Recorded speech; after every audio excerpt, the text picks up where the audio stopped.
honetan garrantzi gehien emotitzagun ikaskuntzari dire dibujo teknikoa. Azkenien diseinu dau bideratute enpresa baten ofizinara joateko eta bertan lehen delineazioa ditzi izan ziklo izango zana.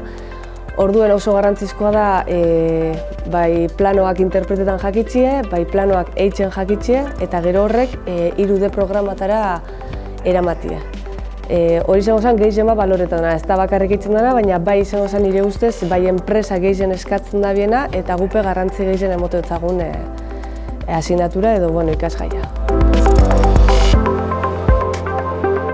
Orain gagoz pieza bat diseinatzen, formula estudentei ikasleen txat bada pieza bat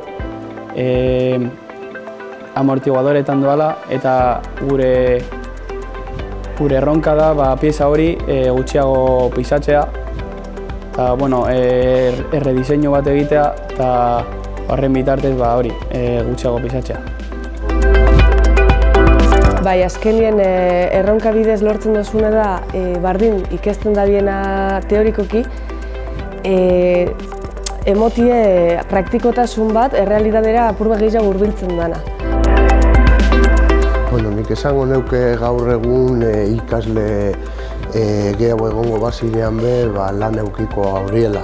Ze egie da bai mekanika arlotik edo diseinu arlotik urtetan direzan gure ikasle danak edo gehienak lan aukera badekiela.